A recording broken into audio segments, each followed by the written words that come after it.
Hello friend, this is Kunal. Today we are going to learn multi-threading. Basically multi-threading topic interview में सबसे ज्यादा पूछा जाता है। मल्टी-थ्रेडिंग हम लोग यूज क्यों करते हैं? तो हमारे वर्क को फास्ट करने के लिए, हमारे रिसोर्सेस को मैक्सिमम यूटिलाइजेशन करने के लिए। सपोज दैट हम कोई स्टूडेंट हमारे पास आए, उन्हें दो कोर्सेस लर्न करने हैं, जावा भी, पाइथन भी। स्टूडेंट डिसाइड कर सकते हैं कि जावा पहले 3 मंथ लर्न कर लेंगे, फिर उसके बाद आफ्टर 3 मंथ पाइथन स्टार्ट करेंगे।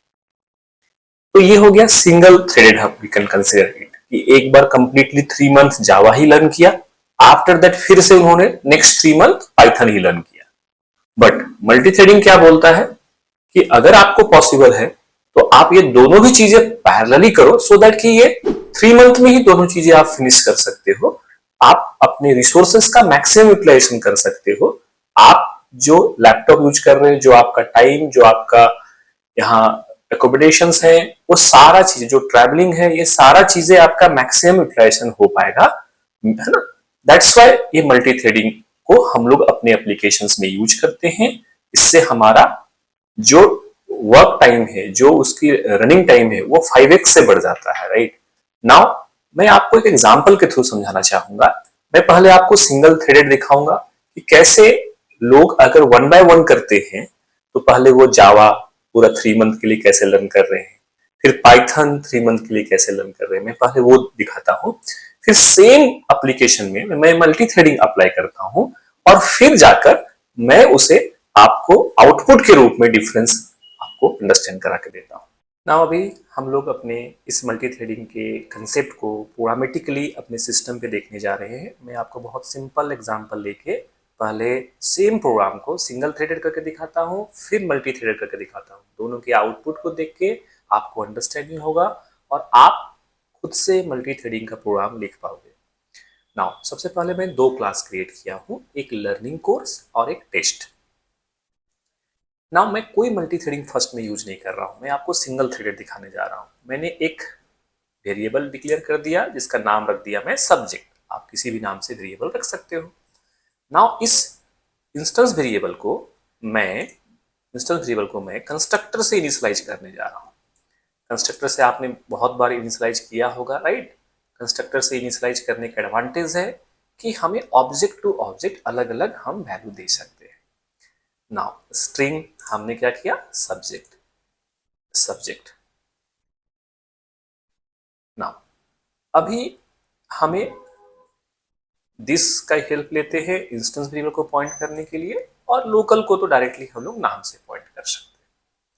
तो ये कंस्ट्रक्टर से इनिशियलाइज का काम कंप्लीट हो गया। नाउ एक वर्किंग के लिए मेथड बनाते हैं जिसका नाम है पब्लिक वॉइड डिस्प्ले। ये हम लोग वर्किंग करने के लिए एक मेथड बना दिए। नाउ यहाँ पे हम लोगों ने int I equal to 1, I less than equal to 300, I plus plus, और यहाँ पे मैंने I को, यहाँ पे मैं सब्जेक्ट को पहले प्रिंट कर दिया और सब्जेक्ट के साथ में मैं I को प्रिंट कर देता हूँ, जिससे कि कौन से नंबर पे वो लर्निंग हो रहा है ये भी आपको अंडरस्टैंडिंग हो जाएगा। अब हम लोग यहाँ पे लर्निंग कोर्स क्लास का ऑब्जेक्ट बना देते हैं, subject1 equal to new learning course Java. एक कोर्स हमने क्या कर दिया, जावा। दूसरा हमने subject2 लर्निंग कोर्स हमने क्या कर दिया, पाइथन। तो अभी आप देखोगे कि ये जब मैं वर्किंग मेथड को कॉल करूंगा, डिस्प्ले को कॉल करूंगा, तो ये एक कंप्लीट होने के बाद ही दूसरा स्टार्ट होगा, बीच में वो स्टार्ट नहीं होगा, राइट। तो ये क्या हो गया, सिंगल थ्रेडेड को रिप्रेजेंट करेगा। आप आउटपुट देख लो, आप देखोगे जावा 1 से लेके 300 तक प्रिंट हो जाएगा, फिर जाके पाइथन स्टार्ट होगा। हो रहा है, जावा 300 तक प्रिंट होने के बाद पाइथन का स्टार्ट हो रहा है 1 से लेके। तो ये हो गया सिंगल थ्रेडेड। आप कितनी बार भी रन करो सेम आउटपुट आएगा, आप रिपीट रन करो सेम आउटपुट आएगा। नाउ ये प्रोग्राम अभी हमारा सिंगल थ्रेडेड आपने देखा। अब इसी प्रोग्राम को हम लोग मल्टी थ्रेडेड में कन्वर्ट करेंगे और बहुत सिंपल में सिर्फ 3 वर्ड्स हमें रिमेंबर रखना है। देखो कितनी इजीली कर सकते हैं। सबसे पहले अपना जो क्लास है, वर्किंग क्लास लर्निंग कोर्स, उसमें हम लोग क्या करेंगे, एक्सटेंड्स थ्रेड करेंगे। This is the first way. ऐसे और भी वे जावा ने हमें प्रोवाइड करके दिया है। नाउ दूसरा क्या करना है, इस थ्रेड क्लास का मेथड रन मेथड को ओवरराइड कर देना, कर दिया। फिर क्या करना है, हम लोग स्टार्ट मेथड को कॉल करेंगे जो कि थ्रेड क्लास में प्रेजेंट है, बट उसके चाइल्ड क्लास के ऑब्जेक्ट से कॉल कर सकते हैं। ये आप इनहेरिटेंस में कंसेप्ट सीखे हो।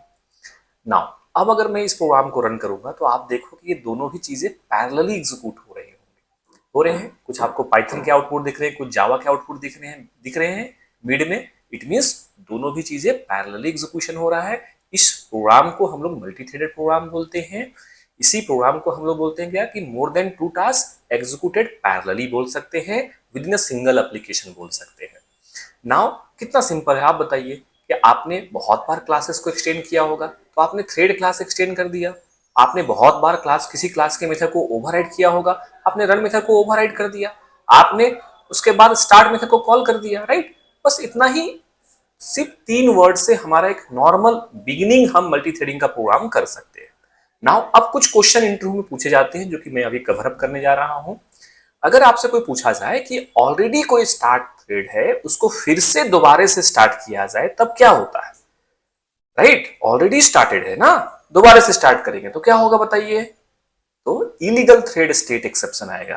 क्या आएगा, इलीगल थ्रेड स्टेट एक्सेप्शन आएगा, आप देख सकते हो। नाउ नेक्स्ट क्वेश्चन ये पूछे जाते हैं आपसे इंटरव्यू में कि सपोज दैट मैं स्टार्ट को कॉल नहीं कर रहा, मैं डायरेक्टली रन को कॉल कर रहा हूं, रन मेथड को डायरेक्टली कॉल कर रहा हूं, तब क्या होगा।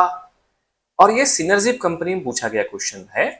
तो रन मेथड को डायरेक्टली अगर आप कॉल करते हो तो ये एक ऑर्डिनरी मेथड की तरह बिहेव करता है, ये मल्टी थ्रेडेड नहीं बनता है। आप देख सकते हो आउटपुट जैसा सिंगल थ्रेडेड में आउटपुट आता था वैसा ही आउटपुट आएगा। मतलब 300 जावा प्रिंट होने के बाद ही आपका पाइथन स्टार्ट होगा। तो क्या मल्टी थ्रेड हुआ क्या, नहीं। कोई एरर आया क्या, नहीं। तो इसको क्या बोलना है हमें, ऑर्डिनरी मेथड की तरह बिहेव करता है। Now next third interview question ये पूछा जाता है आपसे कि अगर आपने किसी थ्रेड को ऑलरेडी स्टार्ट किया है, ठीक है, आपके स्टार्ट मेथड कहां प्रेजेंट है, तो आपको बोलना होगा थ्रेड क्लास में प्रेजेंट है।